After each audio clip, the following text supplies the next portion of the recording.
රුසියාවේ බෙල්ග්‍රෝඩ් ප්‍රදේශයේ මේ වෙනකොට යුක්‍රේනීන් ප්‍රහාරයක් එල්ල වෙලා තියෙනවා. මේ ප්‍රහාරය නිසා විශාල විනාශයක් සිද්ධ වෙලා තියෙනවා කියලා වාර්තා වෙලා තියෙන්නේ. මේ සඳහා උන් ඩ්‍රෝන සහ හයිමාස් ප්‍රහාර යොදාගෙන තියෙනවායි කියලායි මේ වෙනකොට වාර්තා කරලා තියෙන්නේ. ඒ වගේම තමයි මේ වගේ සිද්ධියක් වෙනකොට අපි දන්නවා රුසියාව නිකම්ම බලාගෙන ඉන්නේ නැහැ. උන් නැවතත් ප්‍රහාර එල්ල කරලා තියෙනවා. විශාල වශයෙන් විනාශයක් සිද්ධ වෙලා තියෙනවා 25 වෙනි සෙනසුරාදා. ඒ කියන්නේ අද වෙනකොට උදෑසන සම්පූර්ණයෙන්ම යුක්‍රේනයේ ඒ අදාළ ප්‍රදේශය කළු දුමාරෙන් වැසී ගියා කියලායි බොහෝ මාධ්‍යවල වාර්තා වෙලා තියෙන්නේ. මේ දේවල් මෙන්න මේ විදිහට සිද්ධ වෙද්දී අපි දන්නවා පහුගිය අගෝස්තු මාසයේදී ඇමරිකානු ජනාධිපතිවරයා සහ පුටින් මහතා අතර මීටින්ග් එකක් පැවැත්වුණා. හමුවීමක් පැවැත්වුණා. මේක සිද්ධ වෙන්න ප්‍රධාන හේතුව තමයි උන් සාකච්ඡා කරේ කෙසේද මේ රුසියාව සහ යුක්‍රේනය අතර මේ වසර ගණනාවක් මුළුල්ලේ පැවැත්වෙන යුද්ධය නවත්වන්න. එහෙම නැත්නම් කෙලවරක් කරලා දාන්න කියලා. මේ සම්බන්ධව සම්පූර්ණයෙන්ම බැහැලා කටයුතු කරගෙන හිටියා ට්‍රම්ප් මහතා. නමුත් මේ වෙනකොට ඔහු සම්පූර්ණයෙන්ම ඩිසපොයින්ට් වෙලා තියෙනවා. එහෙම නැත්නම් ඉතාමත් අතෘප්තිමත් වෙලා තියෙනවායි කියලායි ඔහු විසින්ම මේ වෙනකොට මාධ්‍යට වාර්තා කරලා තියෙන්නේ. ඒ විතරක් නෙමෙයි නැවතත් රුසියාවට විරුද්ධව කටයුතු කරන්න ආරම්භ කරලා තියෙනවා. මේ පිළිබඳව රුසියානු ජනාධිපතිවරයා විතරක් නෙමෙයි වත්මන් ජනාධිපතිවරයා විතරක් නෙමෙයි හිටපු ජනාධිපතිවරයා දිමිත්‍රි මහතාත් කනගාටු ප්‍රකාශ කරලා තියෙනවා විතරක් නෙමෙයි දැඩි ප්‍රකාශයක් මාධ්‍යට නිකුත් කරලා තියෙනවා. මොකද මෙන්න මේ වගේ ඉතාමත් වැදගත් තොරතුරු රාශියක් අරගෙන තමයි අදත් අපි මේ වීඩියෝ අරගෙන අවිල්ලා තියෙන්නේ. මේ සියලුම තොරතුරු පැහැදිලිව සහ නිවැරදිව දැනගන්න අවසානයේ දක්වා මේ වීඩියෝ බලමු මාත් එක්ක.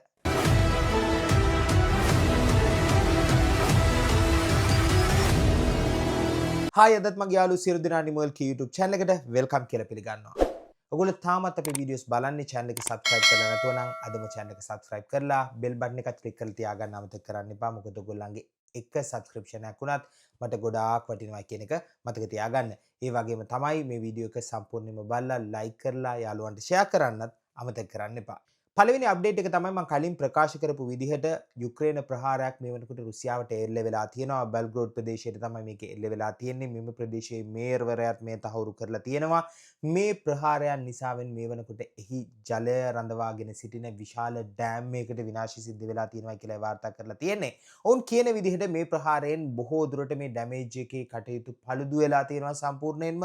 මේ තත්ත්වය මේ විදිහටම ක්‍රියාත්මක වුණොත් ඉදිරියටත් ළඟදීම මේ ඩෑම් එක පුපුරලා වතුර විශාල වශයෙන් නගරය පුරාවටම පැතිර ගිහිල්ලා විශාල ජීවිත හානියක් සිද්ධ වෙන්න ඉඩ තියෙනවායි කියලා එම ප්‍රදේශයේ රැඳී සිටින ජනතාව ඉවත් කිරීමේ කටයුතු මේ වෙනකොට රුසියාව ආරම්භ කරලා තියෙනවා. අපි දන්නවා මල්ටි බැරල් මිසයිල් ප්‍රහාර වලින් ඉතාමත් දරුණු ප්‍රහාරය තමයි HIMARS හයිමාස් ප්‍රහාරය.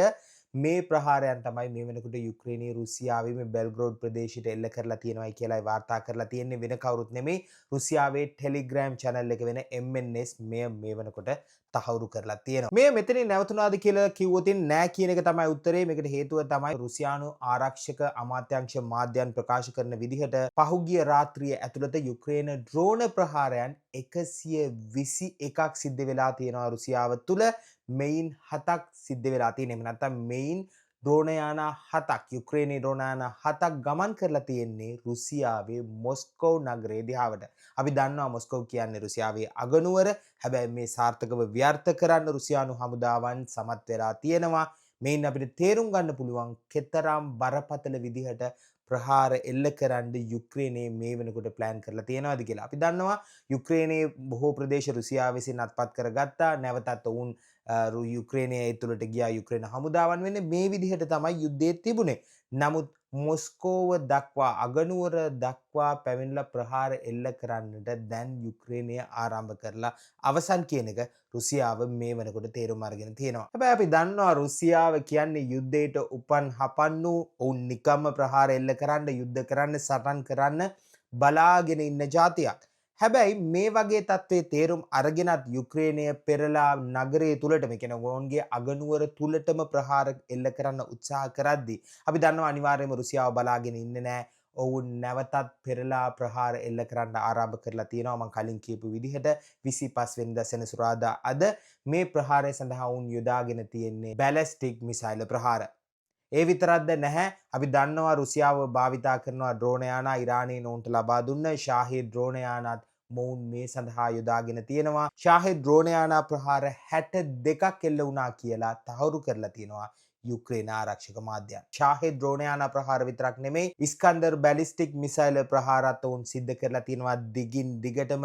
මේ නිසාවෙන් විශාල දේපල හානි සිද්ධ වෙලා තියෙනවා යුක්‍රේනයේ පැත්තෙන් කියලායි ඔවුන් තහවුරු කරලා තියෙන්නේ මේ වෙනකොට. ඒ වගේම තමයි තවදුරටත් යුක්‍රේන ආරක්ෂක මාධ්‍යන් ප්‍රකාශ කරන විදිහට මේ යුක්‍රේනයේ ප්‍රහාරය සිද්ධ වෙච්ච ප්‍රදේශ සම්පූර්ණයෙන්ම ඝන දුමාරයෙන් වැසී ගිහිල්ලා තියෙනවා. ඔයගොල්ලන්ට දැක බලා ගන්න පුළුවන්. ඒ වගේම තමයි යුක්‍රේන ආරක්ෂක මාධ්‍යන් මේ වෙනකොට විශේෂයෙන්ම සඳහන් කරලා තියෙනවා මොන ප්‍රදේශවලටද උන් මේ ප්‍රහාරය එල්ල කරලා තියෙන්නේ කියලා. මේ දැක්වෙන සිතීමෙන් ඔයගොල්ලන්ට පැහැදිලිව පේනවා ඇති ප්‍රහාරයන් සිද්ධ වෙච්ච ස්ථානයන්. ඒ තමයි හරියට කියනවා නම් අද උදෑසන කිව්වේහි වම් ඉවුරට ඉහළින් විශාල දුම්බලා කුලක් අහස පුරා පැතිරලා යන එක තමයි දකින්නට ලැබෙන්නේ මේ වීඩියෝවේ. ඒ වගේම තමයි රුසියානු ආරක්ෂක මාත්‍යන් විසින් ඊයේ රාත්‍රියේ තමයි මේ ප්‍රහාරය එල්ල කරලා තියෙන්නේ. මම කලින් කියපු විදිහට ඒ ප්‍රහාරයෙන් හටගත් ගිනි තාමත් ඇවිලෙනවයි කියලා යුක්‍රේන වාර්තාකරුවන් මේ වෙනකොට ප්‍රකාශ කරලා තියෙන්නේ. ඒ වගේම තමයි යුක්‍රේනයේ ඩාන්නිස්කී සහ ඩෙස්නියන්ස්කී දිස්ත්‍රික්කවලට මේ වෙනකොට ප්‍රහාරය එල්ල සිද්ධ වෙලා තියෙනවා.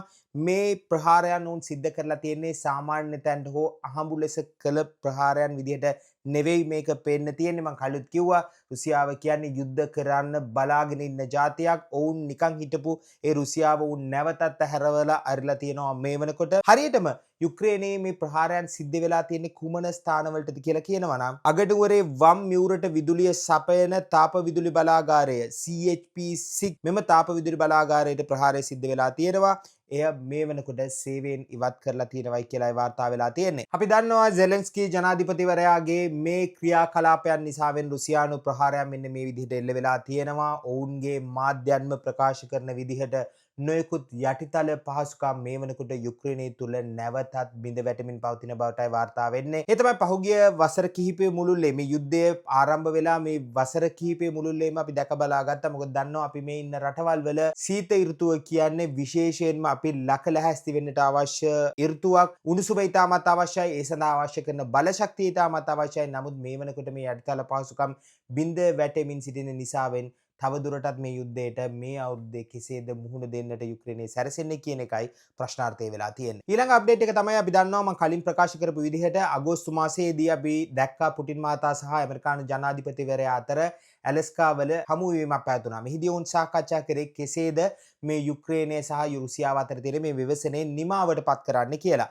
අපි තේරුම් ගත්තා ලෝකයක් කතා කරා මේ සම්බන්ධව ඇත්තටම ඇමරිකාව සාමදූතෙක් වෙන්නට සැරසෙනවා කියලා. ඒක ඉතාමත් හොඳ ලකුණක් කියලායි හැමෝම බලාගෙන හිටියේ.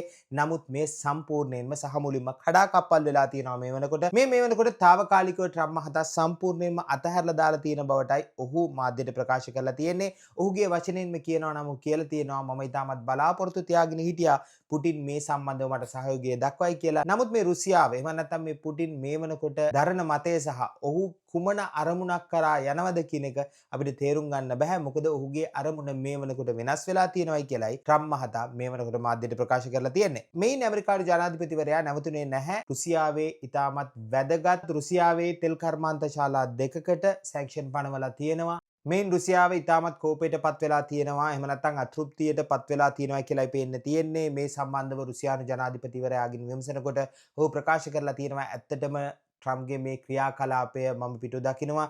ඇත්තටම මේක ඔහු කරපු එක වැරදි. මොකද හේතුව තමයි කිසිම රටක් හෝ කිසිම ජාතියක් කිසිම මිනිසු කොට්ටාශයක් පීඩනයට පත් කිරීම තුළින් ඔවුන්ගේ තීරණය වෙනස් කරන්නට හෝ ඔවුන් තවත් රටක් ඔවුන්ගේ බලාපොරොත්තු ඉෂ්ට කරගන්න උත්සාහ කරන එක ඇත්තටම වැරදි. අපි ඇත්තටම මේකට අසතුටුයි කියන එකයි ඔහුගේ ප්‍රකාශය වෙලා තියෙන්නේ. රුසියානු වත්මන් ජනාධිපතිවරයා මෙන්න මේ විදිහට පවසනකොට ඒ හිටපු ජනාධිපතිවරයා දිමිත්‍රි මහතා නම් ප්‍රකාශ කරලා තියෙන්නේ තරමක් දැඩි ප්‍රකාශයක්. මොකද ඔහු කියලා තියෙන්නේ? ඔහු කියලා තියෙනවා මෙසේ ඇමරිකානු එක්සත් ජනපදය අපිට කිරීම තුළින් ඔවුන් අපේ සතුරන් බවට ඔවුන්ම තහවුරු කරගන්නවා. මේ අනාගත යුද්ධයකට එහෙම නැත්නම් ගැටුමකට මුල පුරන්න පුළුවන් කවුරු අතරද? ඇමරිකාව සහ අපි අතර කියන රුසියාව අතර කියන එකයි ඔහුගේ ප්‍රකාශය වෙලා තියෙන්නේ. මෙන්න මේ විදිහට රුසියාව සම්බන්ධව Tamanගේ බලාපොරොත්තු අතහැරලා ෆෙඩප් වෙලා තියෙන ඇමරිකානු ජනාධිපතිවරයා අනිත් පැත්තෙන් ඇමරිකාවේ මේ ක්‍රියාකලාපය ගැන තෘප්තිමත් නැහැ කියන එකයි රුසියානු ජනාධිපතිවරයාගේ ප්‍රකාශය වෙලා තියෙන්නේ. නැවතත් ප්‍රහාර එල්ල කරගන්නට මාරුවෙන් මාරුවට ප්‍රහාර එල්ල කරලා තමන්ගේ දේපල සහ ජනතාව විනාශ කරගන්න පටන් අරගෙන තිනවා රුසියාව සහ යුක්‍රේනය. මේ තමයි මේ වෙනකොට වත්මන් තත්වය. මේ තත්වය ඕනෑම වෙලාවක උඩු යටිකුරු වෙන්න පුළුවන්. මේ සියලුම අප්ඩේට් එසැනින් දැනගන්න නිමල්ක YouTube channel එක subscribe කරලා දිගටම රැඳී ඉන්න අපිත් එක්ක අලුත්ම අප්ඩේට් දැනගන්න. නැවතත් අලුත් වීඩියෝකින් ඔයගොල්ලෝ හමුනතුරු ඔයගොල්ලෝ සියලු දෙනාටම සුබ දවසක්.